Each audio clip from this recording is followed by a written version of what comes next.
Hey, what's up, everybody? My name is Abram Espinosa. I'm over here with my buddy Alan at the WAC Attack podcast. And at one point, I was a professional boxer, and now I'm a professional boxing coach at the Roseville Boxing Academy. Hey, let's go, Abe. Nice to have you on, man. Thanks for See, having me you on. were like a little anxious to do that, huh? Yeah, man, I am. To bring out the intro. Well, appreciate you being on. Appreciate you coming over. Very excited to have you on. So, tell everybody a little bit about your background. You were obviously a professional boxer. Walk us through that at a really high level, and then let's talk a little bit about your business. Yeah, man. So, let's see. When I graduated in high school in 2002, I always been an athlete, and to be honest, like my senior year, I didn't really know what I wanted to do, So my thing, school was just going to school, playing sports, basketball, I wasn't really on on the road to finding another, a profession that I really was passionate about doing. So kind of depressed, didn't know what to do, didn't know what I want to do. And I've always had I always enjoyed boxing, coming from a boxing family. Everybody, love watching boxing, the Durans, the Chavez. So I said, I want to get in shape, stay in shape. So I joined a boxing gym. The boxing gym was called Sal Tucson Boxing Gym. And I started boxing at 17 years old, and just and then, man, it went from there. It became addicted. It becomes it got the bug, the boxing bug. Right. And it was really just to get in shape. I didn't really, to be honest, I didn't have the aspirations of becoming a champion. And then little by little, like, okay, you start seeing these guys spar, and like, let me try it, and ended up sparring and getting my butt kicked, and I was like, whoa, this isn't what I thought. You know what I'm saying? So that's some good motivation out there for everybody. Oh, absolutely. You can get your ass kicked at first and still be a professional boxer. Oh, for sure, 100%, man. So I took a few lickings, and I just kept coming back. Man, and got better and better. And then there was a point where I was like, okay, I want to take it to another level. I really want to compete and push myself. Okay, so you take it to another level. You get some, professional fights and everything else. Now let's fast forward, because we're going to touch on all the professional fighting stuff. Okay. Let's fast forward to what you do now. So you have a successful boxing gym, yes, right? Mm-hmm. You have multiple coaches who are there. You're looking at expanding into multiple locations. Tell us a little bit about your business and some of the success you've had so far. Man, okay, so yeah. We've been open. We opened the doors in 2010, so it's been really good. Oh, through all the in the height of the financial crisis. Yeah, no kidding. Yeah, the first one. Yeah, you know what I mean. And it was good. It was really good. But yeah, there was ups and downs. Open the doors, and at first it was just all, my wife and I and Kim and I were just, grinding it out and doing the classes. Kim's your wife? Yeah, she is. Perfect. Yeah, and she's great, man. She's helped me out a lot. We just so we worked on kids classes, adult classes, throughout the day up to the evening, and got a good team, man. All these guys are my buddies. So you've been doing this for 12 years. You figured it out. You started a business with your wife in the height of the first financial crisis, right? I'm not sure if the Silicon Valley Bank and current banking crisis is going to be 2.0 or maybe like half of, but so now fast forward, it's 2023, right? Things are going pretty good, right? They are. Yeah, that's awesome. So you turned your passion into a business, and I'm sure we're going to talk about the run of the journey here. Yeah. What was that point where you were like, after professional boxing, like, I need to turn my passion into a business? What was that thing that got you to take that jump and to do that? And while you're giving me your answer, we got some nice Bowman Brothers whiskey for you here. We're going to try it out. I know you're a cigar guy. Yep. Right. Love me some cigars. Absolutely. I mean, boxing and cigars kind of go hand in hand. You know what I mean? Do, right. The Burt Sugars, the James Tommys, absolutely. And all those guys. Yeah. So tell me about it. You made the jump to turn your passion into a business. Tell us about that. So I actually started in Tucson, right? So I started in Arizona managing. Kim and I both were managing and running classes and all that. I want to say 2004, 2005. Right, and as we were attending the University of Arizona, then I was doing some part-time work at the UPS and what have you. But you know what it was? Is after going to school and after, you know, in the evenings, after a long day, putting in work, whatever, going to the gym, man, it was just awesome. So the vibe was great. You know, I can go and I was seeing everybody was having a blast. The trainers were sweating. It was like they were working out. They were you know, interacting with other people. They got to see all the different types of walks of life within the gym.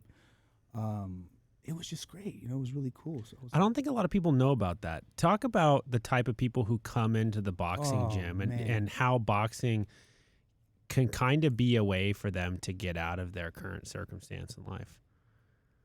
Well, you just see so many different people from that you would never think that were really interested in boxing, all the way from, you know, orthopedic surgeons to, you know, blue collar, white collar, you know, construction workers, nurses, police officers, firemen,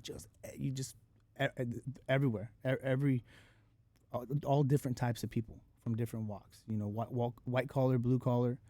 So yeah, there's just tons of different people, and you meet so many different people. So you're motivated by this, and you're going to school, and you and Kim are, you know, doing this all in the evening times. Oh, what was that point in time where you sort of reached a critical mass? You're like, hey, I think I can do this. I think we can do this. Yeah, well, at the time, the owner of the gym in Arizona, right, I was managing it and running the classes. He said, hey, what can I do? What can we do to, you know, have you here? You know, put you on a salary or training and personal, you know, sessions. And I was reluctant. I was kind of, well, you know, I'm still going to school. You know, I'm at the time I was working at UPS, and I was kind of like grandfathered in by my uncle, who was a manager. He was in the corporate world there, and he was like, hey man, stick it out, get your degree, and you'll be good. It was just like, I don't know. It's not for me. Oh man, it wasn't for me. And I'm like, I don't know if I can do this. I don't know if I can do this. So I thought about it. I, you know, talked to my dad about it, and I ended up countering the guy. The guy. He's actually a good buddy of mine. And I said, well, okay. So we did the numbers, and I said, what about partial ownership? You know, small percentage. You know, and he was like, whoa, like he was blown away, because my dad had said, hey, just, you know, see if you can get a small percentage of the, you know, of ownership. So I asked him, and he's like, let me think about it. And I figured he would like, oh, okay, you know, I'm just going to give you this or salary. He actually came back and said, yeah, okay, sure, let's do it. So he gave me a small percentage of the gym. And then I was in, you know, and then a salary, and then started doing, you know, personal sessions. And man, it just blew up. It just blew up at that time. So you know? You pretty much got integrated where you were already, it was a passion, it was a hobby, you know, and you're on this path of, you know, professional boxing too at the time, and you basically just found something you loved and you did. But the key thing is you kind of had your finger on the pulse, and you were present enough to find a way to get some opportunities and see what could exist there. Versus, I think some people, when they think about turning their passion into a business, they're like, okay, I'm going to go all in and I'm going to do this. Right. Versus doing what you did, which was like, you know, starting to dabble in, you know, part-time, a little bit more than part-time, you know, talk to a lot of people, network, you know, figure out the opportunities, because there is a lot of, at least in my mind, there's a lot of benefit to turning your passion into a business. Right. And over time you get paid decent. Right. But not up front, No. you know, usually not up front, but you have a lot of fun. You know, and so I think that that's a really good point, because, you know, you had insurance policy with UPS with going to school, and then, you know, the opportunity presented itself as you were involved with it as your passion and your hobby. I mean, that's awesome. That's really good starting story. With that, we'll give a cheers. Oh man, cheers, Dave, for coming on the WAC Attack podcast. Thank you. And you hustled over here from just teaching a class, right? Yeah, You taught a class at 3:30. Did a little youth program and shot over here. Awesome. Yeah, man. Dude, that's sweet. Yeah. Let me know how you like this. Smooth. Really smooth. I mean, we don't like to have cheap booze around here, but it's also nice to, you know, have something that gets you a little kick and kind of loosens things up a little bit, just in case we need to shoot a second intro, right? No kidding. So tell us about the professional boxing career. Tell me how that went. So after competing in the amateurs, which by the way I started really late. What people don't realize is, I'm sure like other sports, baseball, football, golf, we were talking about what 9 years old. Yep. Sometimes even today you got kids like or boxers like Gervonta Davis and Ryan Garcia. These kids are in there at 5. They're what I mean. They're kids. Yeah. They're young. And so I started really late, 17. My passion was football, and then when that was like, okay, yeah, dude, you're 5'10" and a half, you know what I mean, 100, 200 pounds, and no, so Yeah. But yeah, I started late, and then I want to say is when I competed and won the state championship. From there, it was an eye opener. State championship in Arizona. Well, it was the Arizona Open Golden Glove State Championship, right? So you got the people that aren't familiar with boxing, you got the novice division was 1 to about 10. And then once you hit 10 fights, then you're in there with the big dogs. As amateurs, that these guys have hundreds, 150, 250 amateur bouts. You know what I mean? National champions 2 times, 3, you know what I mean? USA championships, the PAL nationals. There's just a bunch of big tournaments, and you get ranked. But when I won not the Golden Glove State, and you start beating guys that have 50, 100, you're like, oh, okay, maybe I can do this. You know what I mean? And that kind of, I think want to say that opened the doors. Like, okay, not anybody can just become a state But champion. I got what it takes. But heck yeah. I was like, no, I got what it takes. And so we did that, and then went into regionals. I lost in regionals, and then went in, and then I beat a guy who was ranked in the top 10 of the U.S. And then that was like, that solidified. Okay, you know what? Let me give it a shot. Now we're gonna go with the big Introducing Abram Espinosa from Tucson, Arizona. Man. Yeah, I dreamed about beating that. the crap out of a number 10 ranked fighter. So and actually there was a little bump in the road because I needed eye surgery. I got a tear in the retina, so that knocked a couple years off. So man, so it was pretty short. It wasn't, I didn't have an extensive, amateur or and also professional youth, background. a sort of upbringing too. I think that there's a lot in that helps out with probably the ranking and also the networking, and because it's like anything else, you got to have a good management team to get fights and everything else. And the only way you're going to go up the ladder is if you're fighting, Right. And then you got to be fighting people who are good, like you said. Not every day you get to fight a number 10 ranked guy or a top 10 ranked guy, and then beat him. Half the battle is actually, I say more than half the battle is probably just getting the fight. Yeah, I can agree with you on that, because it's well, there's a lot of things that go into that. First of all, you got to be, if you're talking about a real good, if you want to have a good jump start at a career in boxing, you have to have a really good credentials. You have to have a lot of experience. So they're looking at people who have multiple national titles. You know what I mean? I want to say at least 100 plus amateur bouts. Yeah, because it's entertainment at the end of the day, and they want to make sure they're going to be able to put on a good show, right? So you got to have that little, pedigree. So you talked about some of the injuries you had, obviously the retina issue. Do you have any other injuries that popped up from it? Thankfully not as bad as that. Yeah, because they won't let you fight without like clean bill of health. Well, your eyes. If you have a tear or a detached, you know what I mean. So I needed surgery. So then there went my professional career. I thought, that was it. And then I was just in the gym, and that was kind of a bummer, Yeah. So now, when did that happen in relation to getting ownership in this gym? That was still in. That was at the time I was working in Arizona with. Right. Oh gosh, I want to say 2 or 3 years in after competing so I want to say 2008, 2007, 2008. Then that injury came along, and then that kind of derailed me. I was like, it was tough, because then I was never gonna pursue that professional career. And then it just so happened that I was doing personal sessions with a ophthalmologist.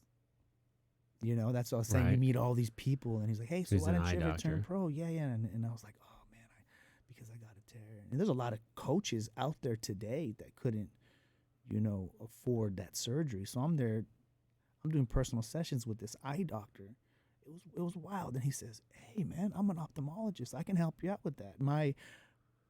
I was the apprentice of a doctor that actually, worked on Sugar Ray Leonard, and it was wild. Yeah, come to my office. We'll talk about this. And he really helped me out for like pennies on the dollars. And he said, "Hey, I'll do this, and you stay in shape and get back to work." And I was like, "Wow, no way, man." It was awesome. It was Dude, super that's cool. great. Yeah, it was awesome. So obviously you had a huge passion in this. You went through a pretty large setback because, I mean, if I'm thinking I'm a young male and I'm, doing something seriously and I've got a label of professional, and then you basically get taken out of contention for things outside of your control. That's a little hit to the ego, a little punch to the gut, right? Oh, for sure. And so you stay into working into the gym, you stay into the networking side of it, obviously get your eye fixed, everything else. Mm-hmm. What happened to that gym in Tucson? It's still there, man. Shout outs to Boxing Inc. over there in Tucson, ran by Zach Aiken. It's still doing great. I still talk to these guys still to this day. And so they're still in business. You were obviously involved in that. Mm-hmm, That's awesome. So you had a business that had a pretty solid base. Now you guys moved from Tucson to Northern California in Roseville. Mm-hmm. When did you guys do that? 2009. And so you guys literally moved up here. No network, nobody, no Nothing. knowing nothing. Uh-uh. And then you also started a new business. So what were some of the challenges that you had getting started in a new location, in a new area without any of your network that you had built? Yeah, that's a good question. Having the opportunity to take over like a boxing program, and I guess just word of mouth and coming in here and people talking to people and just building the clientele slowly but surely. Because I mean, yeah, there was no. Did you work at a boxing gym here before you started yours here, or did you take one over? No. It was a kickboxing gym, Marinobles here in Roseville. You took over Marinobles? No. I didn't take over. There was a boxing program that is that I moved up here and because Kim and I were doing a long distance thing, right? And she's like, "Well, they have a boxing program here. They want to do a box." It kind of fell through, and I said, "I'll take." And then we negotiated some things, and I came over here on a whim and said, "Okay, let's do this. I got it. I'd love to start it up," and then there it was. Dude, that is sweet. Yeah. So not only did you move to an entirely new place, you and your now wife, long distance relationship, and you're starting a business. Yep. Okay. Obviously now you have a wildly successful gym. You have employees, coaches, staff, all that type of stuff. Very popular here in Northern California. Looking back on it, now that you've been here, looking back on that 10 years ago, if you were going to do it differently from the start, what are some of the things you think you would have done differently? And what were some of the lessons that you had learned? Dang. Yeah. Yeah, that's a good question. I'm sure there's a lot of things I would have done. I'd have done differently. Oh man, coming to the top of my head. Well, you had some skills too, right? That helped with the building of the gym. A lot of people don't know you are a welder. Oh yeah, yeah. And so you got the gym off the ground, at least from my understanding, pretty low cost. Because didn't you build a good majority of your equipment yourself? Not at the time. No, not at the time. At the time, it was fabricated. My dad was in the Navy, and he actually did plumbing and welding in the Navy, right? So I had fabrication driven, you know what I mean, over here and then set up, and then he flew in and helped me put it on, put it up. But then I realized, hey man, I gotta learn how to do this myself. I gotta learn how to do this, fabricate and do this stuff. But probably that would be one of the things. Something is I guess before you open up a gym, think about all the things that can go wrong. You know what I mean? The things that can go right. But that in essence was kind of the it was kind of covered in Arizona, looking over, going over the paperwork, looking through contracts, how to sign people up, the sales aspect. Once again, shout out to Zach Aiken, who showed me all that, So he kind of gave you the playbook. Oh, that's it. That's a really great lesson. Yeah. If you have a passion, right, and Yep. you can get in and you can learn from somebody, I think you did it right. You have a good relationship with him. Right. You went to a different geographical area that wasn't going to compete. You took that model, right, and you applied it. Yep. And so that really was maybe some of the reasons why you've had so much success here, right? Because you had a model and a framework, and then you were just the guy running it. Yep. Yeah. So how'd you come up with some of the capital and everything to go ahead and get started? Because obviously at a boxing gym, you got to sign a lease, you got to get equipment, you got to do all that. So, what leap did you take to get that done? Well, we had set up a little bit of capital beforehand, before starting it up. Yeah. The problem is we went really bare minimum at first. I think one of the biggest things that people make a big mistake about is starting really big and investing and taking tens of thousands, if not hundreds of thousands of dollars from the bank, and getting the top of the line equipment and all this stuff. You know what I mean? I think the best thing is to start real slow. Crunch the numbers. Think about how many members you would need to cover your the costs, and then the overhead, you know what I mean? And then you can take a little bit through. But yeah, I would say really, really slow. Like, I mean, really slow. Square footage, and then when it's busting at the seams, then open up. Expand. Yeah, because I've seen some guys just go in there and big old warehouse, and they don't even have the they got a lot of overhead. Yeah, a lot of overhead. Yep, they're signed in, and 2-3 year lease. But yeah, I would definitely. So when you say what things I would do different, I mean, there's certain little things that I would do different. I mean, at the top of my head, I can't really think of a lot, but I mean, we were really frugal, went really small, and then work your way up. And that's the thing that I've heard a lot about for people I know that have turned their passions into a business, which is, you can't have a lot of overhead at first. You can't just go all in with everything you have. You want to go all in with your commitment, but you don't want to go all in with your resources, right? Because you have to start to figure out what the niche is. And I'm sure different locations and different gyms have different niches. So did you ever find a niche that worked for you guys that you guys kind of own here? Yeah, definitely. As a competitor, when I first started, a lot of times, and I'm happy to say this, we do have competitors. There are some guys in there that compete. I work with amateurs, I work with pros, right? But you can't forget about, you know what I mean, Susie the soccer mom, or Betty the stay-at-home mom, and people like that are really going to keep your business going and thriving. You know what I mean? Themselves, or like with their kids? Both. Yeah. You know what I mean? That a lot of trainers are out there, and they're like, I wanna just have nothing but fighters and this and that. You know what I mean? Yeah. You know what I mean? I want nothing. And then that is cool. They'll come. You'll have them, but there's a lot of just like I said, the blue collar, white collar people. They're gonna keep going. That's how you and I met. Yeah. Right. Right. I was racing at the time, and I needed something that was high energy and high tempo, right? The whoop strap. We basically said, when I'm racing in the seat, what is my heart rate like, and what activities mimic that heart rate, because it's very expensive to be at the track, right? And so you can't always be at the track.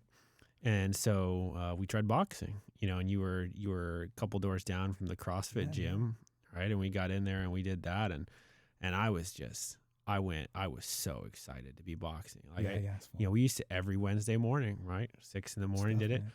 And then I reached this point where I was like, okay, like, I really enjoy boxing. My wife just like sits me down and she goes, so you're really going to go hop in the ring and go get punched in the face with people after you're taking a bunch of hits playing football? She's like, I don't think this is the best idea. And I had this like self-realization of, God dang it, if I have to tell my wife she's right one more time today.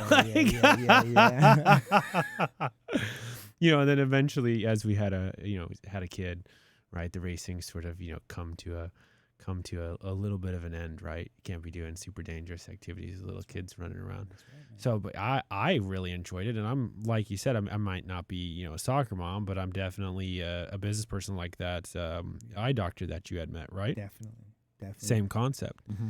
So now that you've gotten to this point where, the gym's got a pretty good operation there, you're working, you're growing, how have you sort of stayed passionate about your passion? Because I could see over 12 years, this could largely start to feel like it's, another thing that you have to do. How have you kept that fire and that energy with this? Yeah. Because I assume you got some flavor to make some money, right? But then you also got some flavor that probably keeps that flame going and that, competitive edge sharp. So what's the difference in that for you? I think we talked about this. I think it might have been Gary Vee, that entrepreneur guy, right? And one thing he said, and when someone says something, things, they stick to me, right? And he said, a lot of people say they love this business, they love, what they do, they love their profession, right? But they're not really in love with it. They're in lust with it. So they like the money, they like whatever it is, right? But no, man, I really love boxing. I really do. What it's taught me, you know what I mean? What I've seen it, teach, other kids, other adults, just the sport in general, and there's other sports out there, right, that are great, combat sport. I'm a big fan of jiu-jitsu. I'm a big fan of, I love the UFC. I love MMA. I love, you know what I mean? But just me, my walk was boxing, and what it did for me, and what I see that it's done for other, high level athletes, and how it's changed their lives. It's one of those things you kind of have to,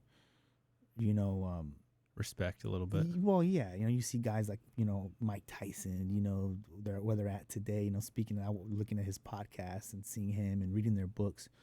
Man, it's a unbelievable, unique sport. You see what I'm saying? When you're going in there, and so you can be involved in different ways. I mean, you're involved at your gym. You're involved with some of the pro fighters you're training. Man, you're involved when you're ringside, right? I have been. I'm not really I'm not really with a lot of professionals. There's some amateur guys in there, and that's a whole other right topic. Now, right? Yeah, but I'm not really even a big fan, to be honest with you. Like there's another thing. I know it sounds weird. There's things that I love about boxing, and there's things that I hate about boxing. I think, you know what I mean? It's I think every passion. Yeah, I think every exactly, passion right? has that. Right. So how have you gotten past the hate side of your passion and making sure that you take what you feel like is the bad thing about the sport and not incorporating that in your gym to make sure that the people who are the common folks, they have a better experience with boxing and a better relationship with boxing?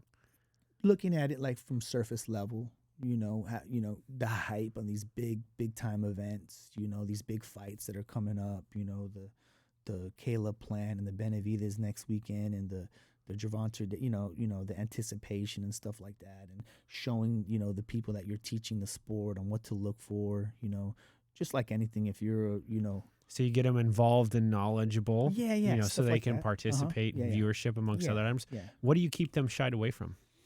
The politics of it, having to argue with promoters and managers, and you know what I mean. And if you have when you're a boxer and you're trying, you actually care for this guy, you know what I mean, and he's really just a whore getting pimped out by these promoters, right. And you're not trying to send him in there for $1 to get beat. Yeah, you care for him, and you have to.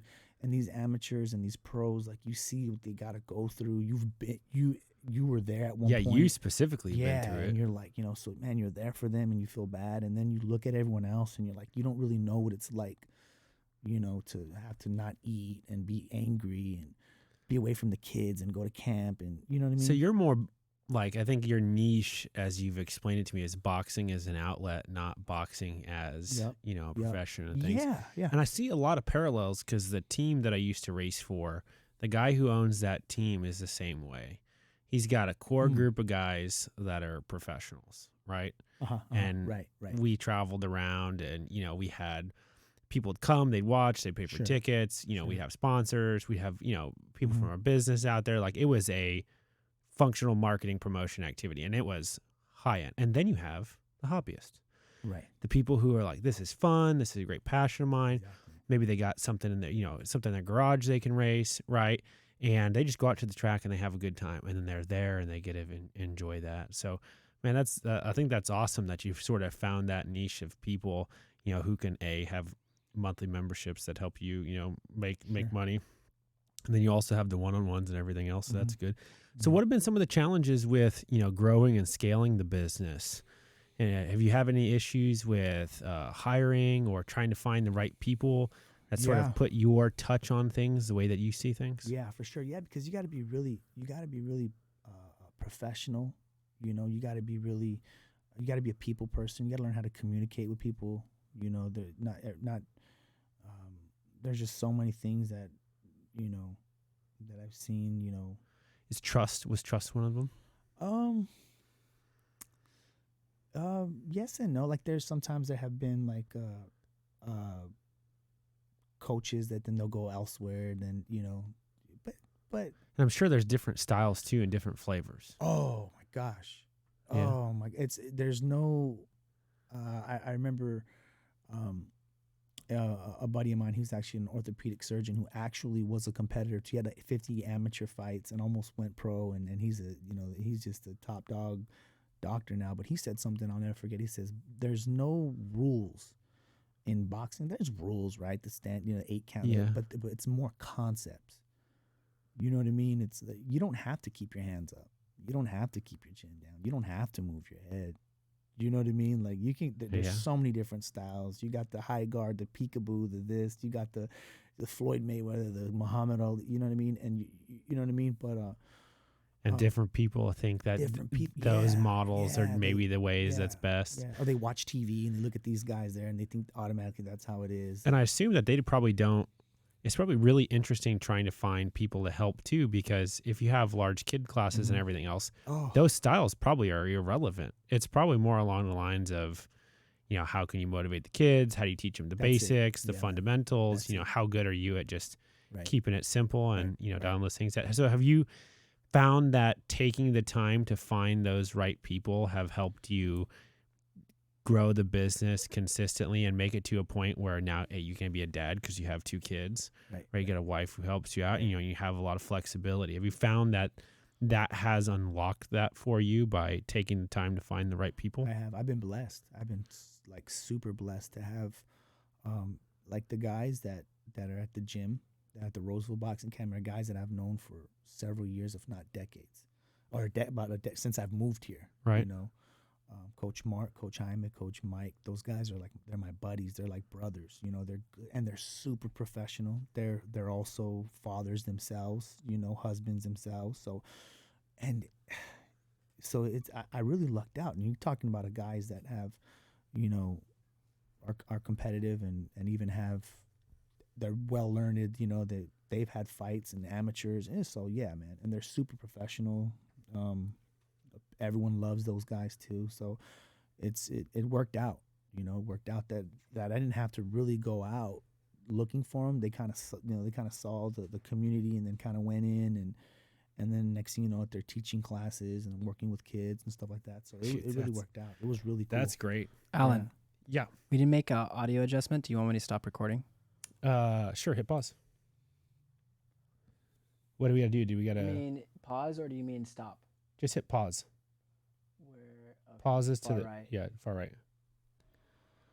Well, that's awesome that you've got a solid base that you can trust. I Super think solid, yeah. the power of networking, it cannot be Mhm. understated, especially when you are talking about turning your passion into a business. Mhm. Like, for example, if I was going to want to turn my passion with racing into a Mhm. business, I would be at races every weekend. I would be out at the Right. track talking to people, because you never know what the opportunity is. Like, for example, you know, a lot of money in my passion is made in a certain way, which is actually not at a race weekend, Mm. right? The most money is made on track days for people who are wanting to test it out, like Oh, just one okay. time or 2 times. Right. right? Because they pay a premium to get into it because they're using all your equipment. Okay. So there's, Cool. when you look at your passion, there's definitely niche ways to figure out how to earn an income from that and how to turn that into a business. So yeah, man, I'm really happy that you're a very personable person. I think that helps too, right? Thanks, man. And, and then being able to, find that niche in that market with everybody who's not wanting to be a professional boxer, but has an interest in it, and they can understand it. And I can say firsthand, I think I fell in that group, and I also really enjoyed it. And now when I watch people fight, I think back to all the things that we talk about too as well. Yeah. So looking back on everything that has really transpired for you, you did this. Moved here to a new location, no network, opened a business with your wife, did a long distance relationship, had kids. Looking back on it now, is there anything you wish you would have done differently, or you wish you would have improved upon? Man, yeah, it's like sometimes I look back and it's such just a whirlwind, and I'm truly blessed that it worked out.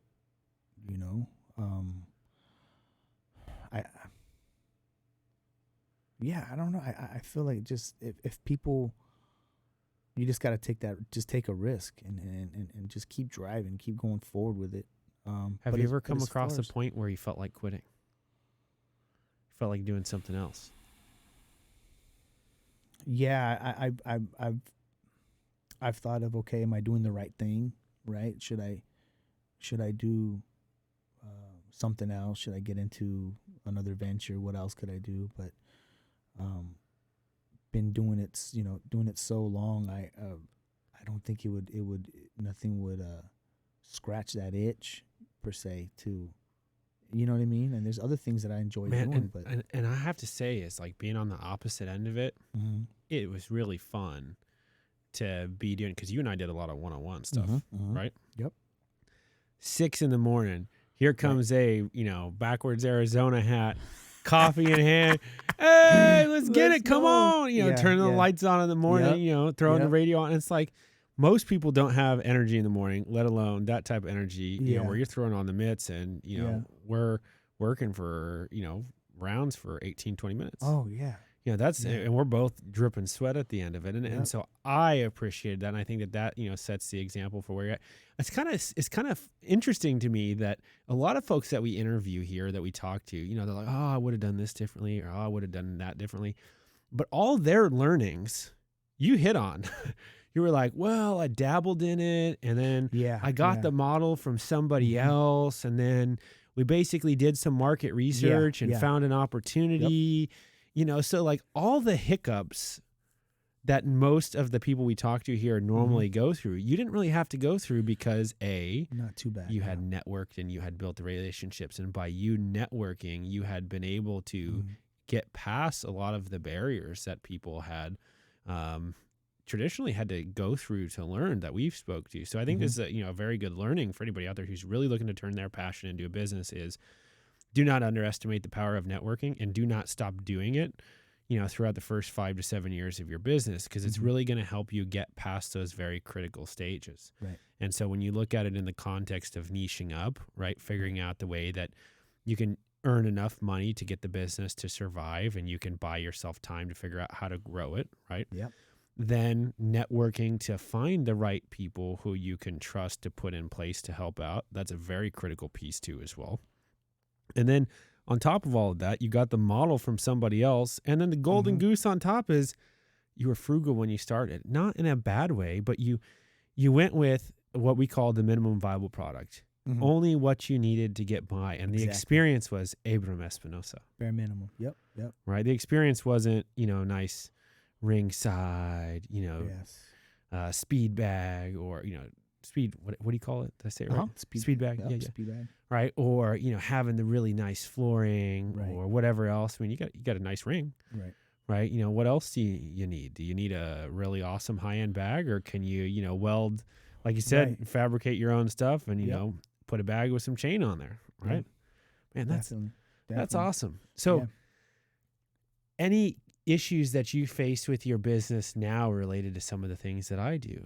Do you have any issues with marketing or promotion or software to run your business? Any challenges like that you come across? Yeah, yeah. You know what? Yes, absolutely. One of the things that I'm still old school. I'm still really like, not into making videos and pushing it out there on social media. I think I'm kind of an introvert. There's been a lot of kids, a lot of youth that are, coach, you got to get on Instagram, or let me help you do this, and they're saying this stuff I don't even know what they're talking about. We got to do this, and we can help you do this, and you know what I mean.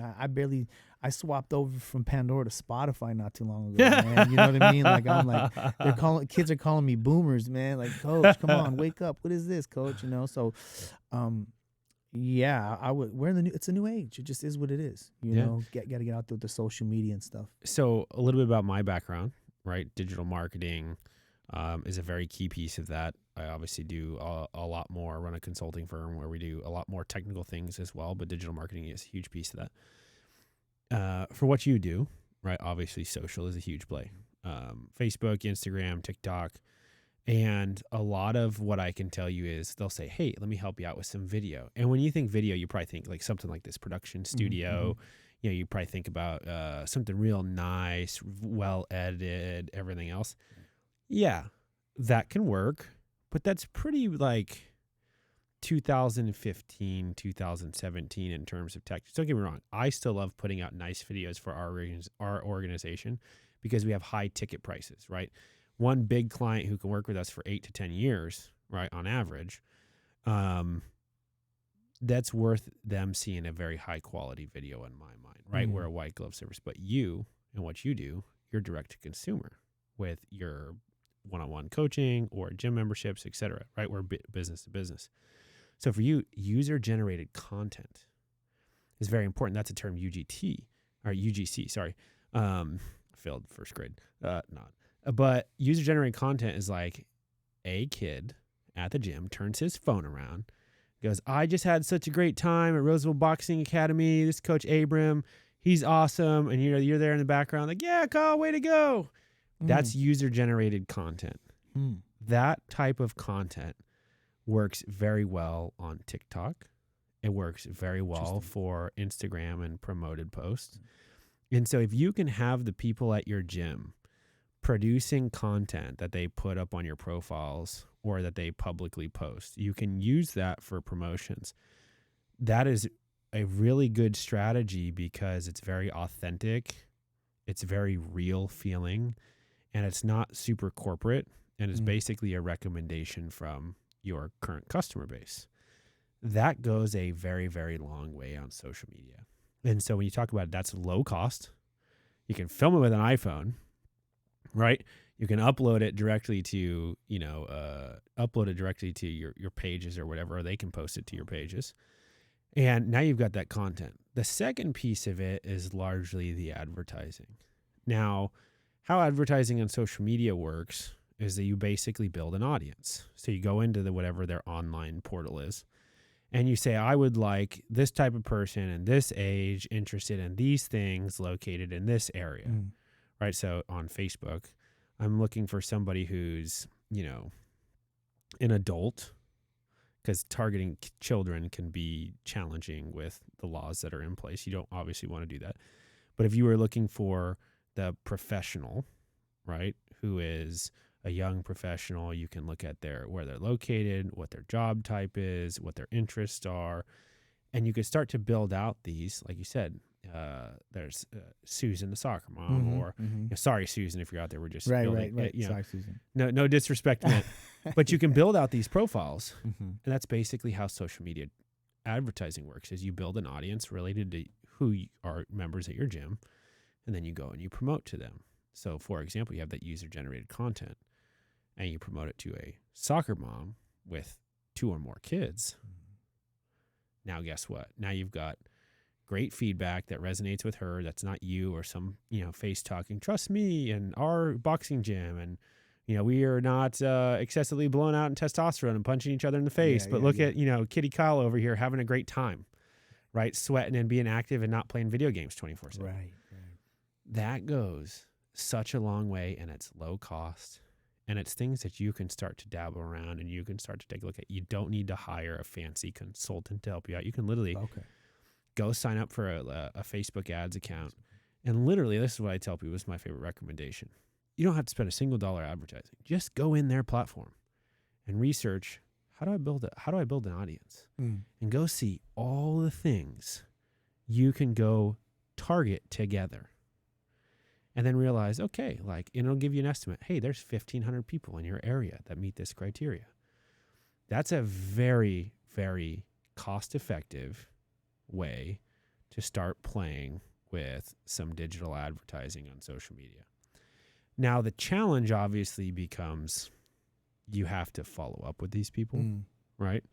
You have to collect their contact information. So you're going to need a system to do that. And so there are some off-the-shelf systems that we could talk about to help you do that. But basically, my thought process is you'll need a very cheap CRM, which can build a landing page that you can send people to. They put in their name, their email, what their level of boxing experience is, what their goals are. I want to get fit. I want to lose weight. I want my kid to have something to do. I need an after-school program, et cetera, right? Boom.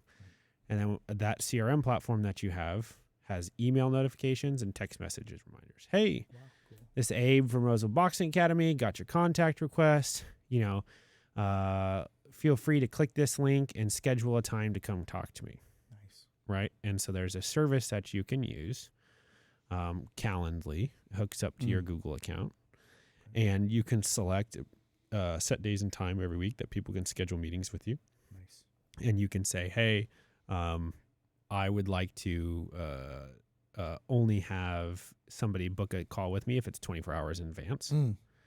So then that way you're not like, oh, well, I left because I didn't think I had something. She's like, well, I just booked it with you today. Right, so you don't have that issue. So those are the three pieces that you largely need to start to figure out the digital side. Now, I have helped out a CrossFit gym because, again, fitness is a passion of ours and into CrossFit too as well. That's how I met you and help them do a lot of the same things, right? And so from a gym perspective, it's largely about getting to a certain number of members and then maintaining that member base or growing that member base, right?